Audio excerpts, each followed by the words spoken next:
Welcome to the Deep Dive. Today we're plunging into a truly iconic piece of music, one that has, well, punched its way into cultural history and probably lives rent-free in a lot of your heads. I'm talking about Techno Syndrome, Mortal Kombat, by the Immortals. An absolute classic, instantly recognizable. Exactly. And for this deep dive, we've looked at quite a bit. We've got a really fun debate from Decider asking if it's the best movie song ever. Ooh, bold claim. Right. We've also got online discussions, a look at the lyrics themselves, and even an interview with the guys who actually made the track. So, straight from the source. Yep. Good stuff. Yeah. So our mission today is to really unpack the impact, the reaction to this song. We'll get into its kind of surprising origins, figure out what makes it just so unforgettable. That scream. Oh, definitely the scream. And we'll even wade into that debate about its place in, like, the Movie Music Hall of Fame. Okay, let's get into it. Let's do it.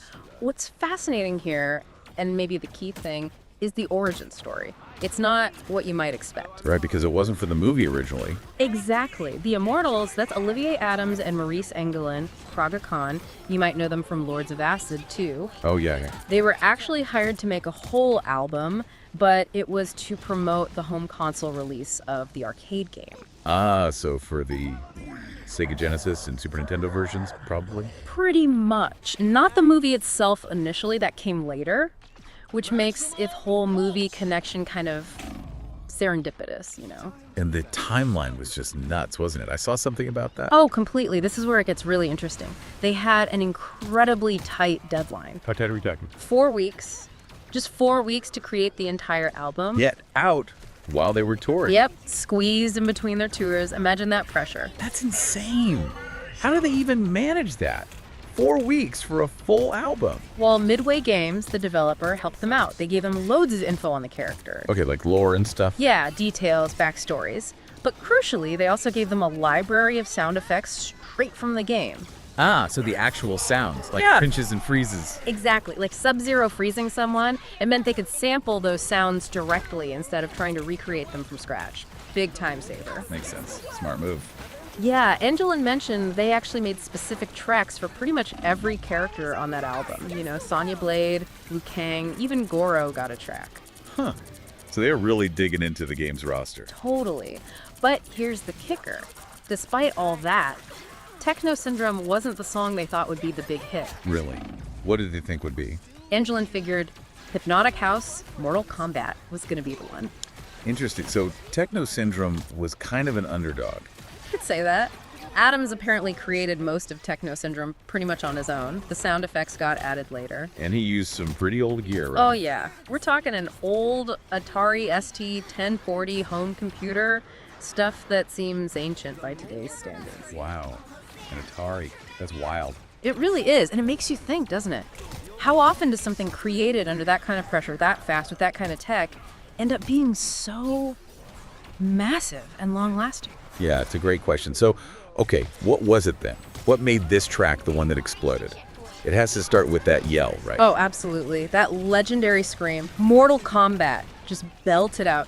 Adams himself said that yell made the song so good. You can almost hear the controller buttons mashing when you hear it. Totally. And that scream itself has a story. Oh, yeah. It was actually sampled from a TV commercial for the first game. No way. Yeah, performed by an actor from Texas, Kyle Wyatt. And get this, Wyatt apparently had no idea the commercial was even for Mortal Kombat when he recorded it. Seriously. Seriously. He only found out his voice was like the defining sound of the theme song about 10 years later when someone called him up. That is unbelievable. Imagine finding that out a decade later. Right. Talk about a surprise residual. And it's not just the main yell, is it? The song is crammed with other samples. Oh, completely. It's relentless. Test your might.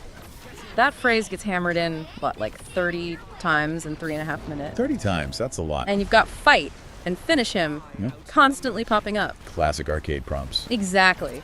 And then there's that bit where excellent is shouted 17 times in a row. 17 times. Okay, that's just intense. It is. Plus, it helpfully reminds you who's in the fight, right? Name-checking Kano, Liu Kang, Raiden, Johnny Cage, Scorpion, Sub-Zero, Sonya.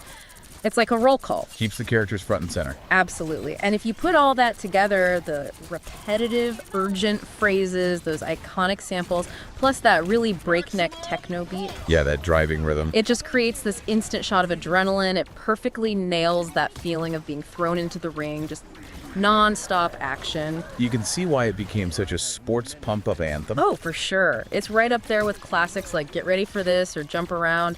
Total jock jam material. One source described it perfectly, I thought. What was that? Said it sounds like totally jacked anthropomorphic lasers in a dance-off at a dojo that also hosts raves. Okay, that's incredibly specific, but I kind of get it. It is that intense. Right. The energy is just off the charts. Which brings us to that debate you mentioned earlier. The Decider piece.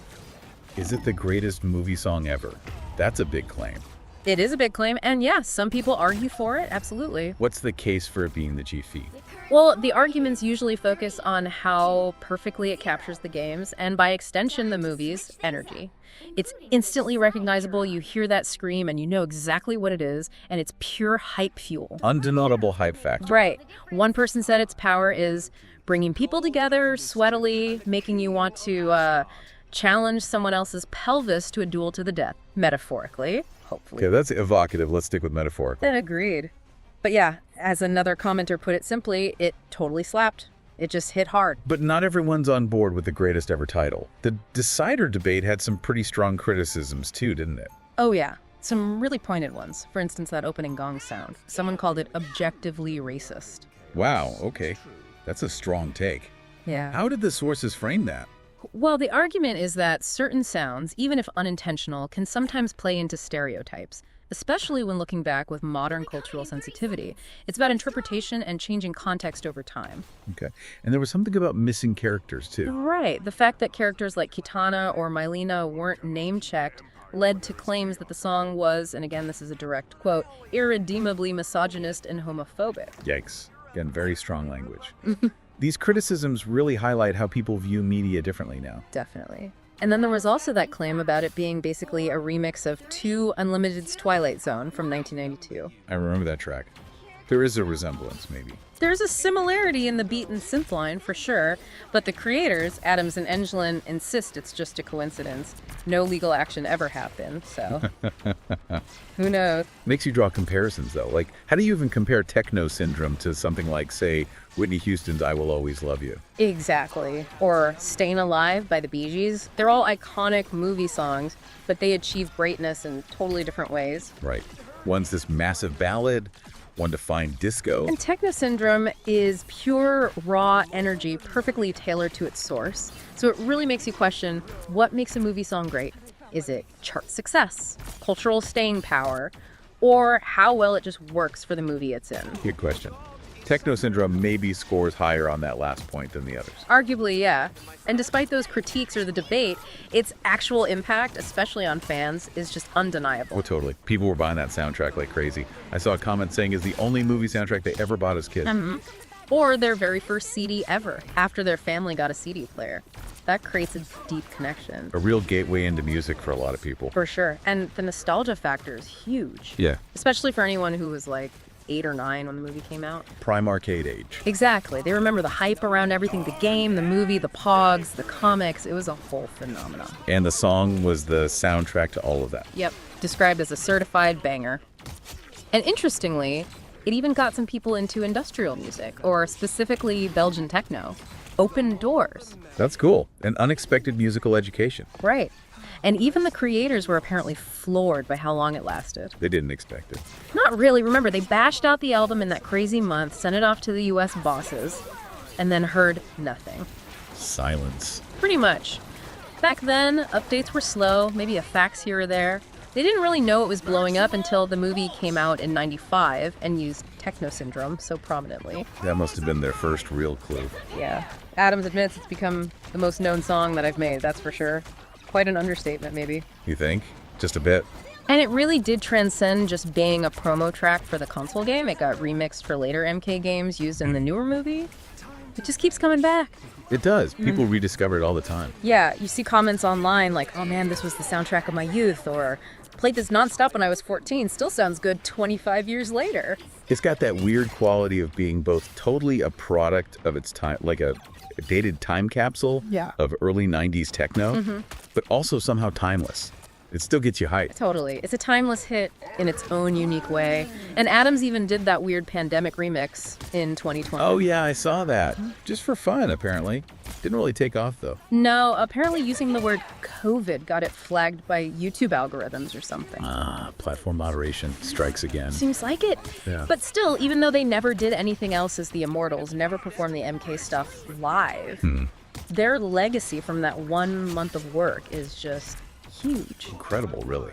4 weeks of intense work leading to decades of impact. Pretty amazing. So yeah, whether you're hitting the gym, feeling nostalgic for the arcade, or just need that energy boost, Techno Syndrome is still out there, still ready to fight. It's just proof of how powerful a perfect yell and a relentless beat can be. Absolutely. The whole story shows how this kind of focused, high-energy creative burst, even using samples, even under insane deadlines, can accidentally create something that just defines an era. Right, something that resonates for decades. Yeah.